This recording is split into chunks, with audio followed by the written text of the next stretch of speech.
Nah, alasan saya untuk membuat vlog tentang grok-grok ini, ya, saya sempat kemarin iseng ya di media sosial melihat ada beberapa grup kesehatan dan merangkum pertanyaan-pertanyaan dari bunda dan bapak di rumah tentang seputar kesehatan dari anak. Ternyata banyak sekali yang khawatir dan bertanya tentang suara grok-grok pada bayi.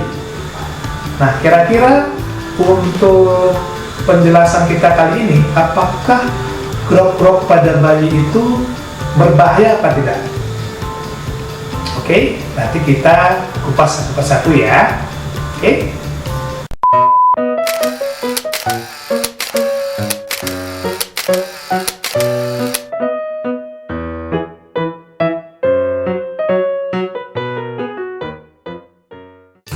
Halo Bunda, ketemu lagi dengan saya, dengan Dr. Komang dalam channel Danen Channel. Untuk saat ini kita akan membahas salah satu pertanyaan yang paling sering saya temukan. Ya, pertanyaan begini, Dok, bayi saya umurnya 2 bulan dokter. Dok, bayi saya umurnya 3 bulan dok. Kok ada suara krok-krok-krok itu dok? Itu bermasalah apa tidak dok? Nah, itu pertanyaan yang sering sekali bunda atau bapak di rumah sering ditanyakan ke saya. Untuk saat ini kita akan mengulas ya, kenapa bayi-bayi yang baru lahir seperti itu mengalami suara grok-grok-grok.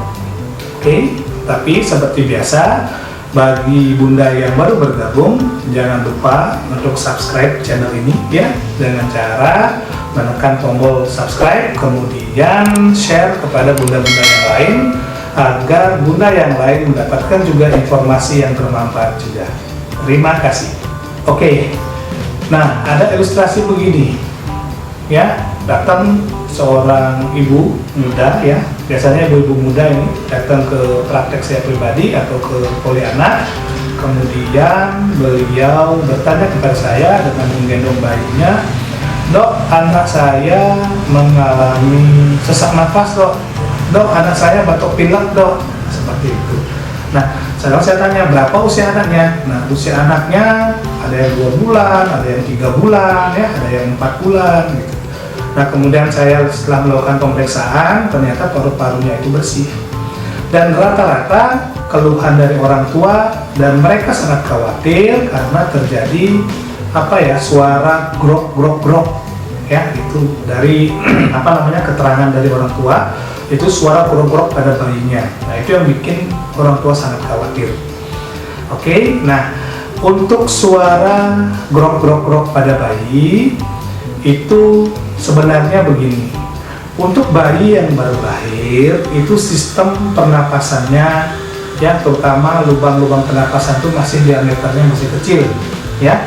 Nah, dalam sistem pernapasan kita itu punya ada namanya mukosilier ya. Itu di situ ada, ketika ada sekret atau cairan atau lendir dari produksi, baik itu karena debu, kemudian karena alergen yang lain sehingga itu memproduksi cairan, dan kita secara normal itu ada fungsi khusus untuk membersihkan lendir-lendir yang tadi. Nah, untuk bayi yang baru lahir itu fungsinya belum berfungsi dengan baik ya. Karena kenapa? Karena sistem pernapasan ya, khususnya yang berfungsi untuk membersihkan lendir-lendir atau sekret-sekret yang dihasilkan itu belum berfungsi dengan baik. Itu yang pertama. Kemudian yang kedua, itu juga karena diameter dari sistem pernapasan bayi itu masih kecil, sehingga seolah-olah dia berbunyi krok-krok seperti itu ya. Asalkan bayinya itu istilahnya tidak rewel, kemudian tidak mengalami sesak nafas, tidak mengalami infeksi paru-paru, hal itu hal yang wajar ya. Nah, kemudian ada beberapa pertanyaan yang berhubungan dengan suara grok-grok itu. Yang pertama, Dok, untuk suara grok-grok itu apa ada hubungan dokter pada waktu lahir itu air ketubannya tidak dihisap dengan baik? Nah, itu ada pertanyaan seperti itu, banyak sekali, sekitar 50-60% bunda yang membawa anaknya dengan suara grok-grok selalu berpikir bahwa waktu lahir itu tidak dilakukan pengisapan air ketuban yang baik. Nah, untuk suara grok-grok itu tidak ada hubungan dengan proses persalinan, ya, tidak ada hubungan dengan air ketuban yang tertelan, ya. Nah, itu kalau misalkan ada istilahnya dalam bahasa kedokteran MAS, ya, meconium aspirasi syndrome, yaitu suatu kondisi di mana air ketuban yang sudah ada kotoran dari bayi itu terhisap, ya, atau terhirup oleh bayinya dan masuk ke paru-paru. Kalau seperti itu terjadi, pasti waktu melahirkan, proses melahirkan, bayi itu tidak segera menangis. Kondisi bayi biasanya kondisinya tidak terlalu bagus, ya. Jadi kita tegaskan lagi, ya, suara grok-grok pada bayi tidak ada hubungannya dengan air ketuban. Oke, itu pertanyaan yang sering diutarakan kepada saya. Kemudian pertanyaan yang kedua, dok, anak saya bunyi suara grok-grok, alergi susu sapi kah anak saya? Nah, itu pertanyaan yang kedua. Nah, untuk masalah pertanyaan yang kedua, seperti yang saya jelaskan sebelumnya, suara grok-grok itu terjadi karena sistem pernapasan dari bayi yang belum sempurna, ya. Mekanisme untuk membersihkan dari sistem pernapasan dari lendir, dari sekel itu belum berfungsi dengan baik, dan diameter dari sistem pernapasan itu masih kecil. Memang untuk yang bayi-bayi dengan risiko alergi, ya, dengan orang tuanya yang alergi, salah satu orang tuanya atau kedua orang tuanya yang alergi, itu produksi dari sekret itu akan lebih banyak dari bayi yang tidak ada risiko alergi, ya. Nah, untuk masalah alergi susu sapi itu biasanya banyak sekali manifestasi yang lain, ya, seperti dia warna kemerahan, ya, pada pipi, kemudian dia mencret bolak-balik, kemudian batuk, pilek bolak-balik seperti itu, ya. Bahkan ada yang paling parah bisa mengalami berak darah.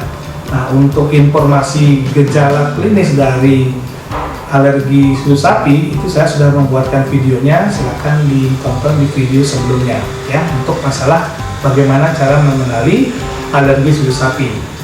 Oke. Nah, kemudian ada pertanyaan yang ketiga, dok, kalau untuk suara krok-krok ini anak saya ini mengalami infeksi paru apa tidak, dok? Yang orang bilang pneumonia. Saya searching di Google, katanya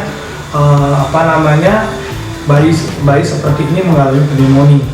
Oke, memang gini, untuk saat ini memang banyak bunda yang aktif, ya, untuk mencari informasi, baik itu di media sosial, kemudian di Google, mencari informasi tentang kondisi dari anaknya.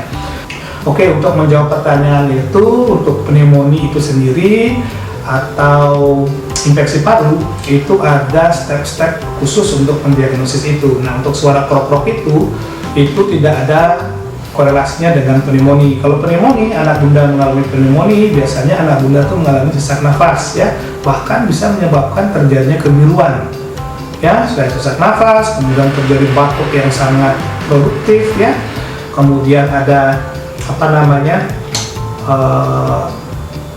gerakan hidung, ya, yang kembang kempis, kemudian ada tarikan dinding dada. Kemudian pada pemeriksaan dengan stetoskop biasanya dokter menemukan suara yang abnormal di paru-parunya.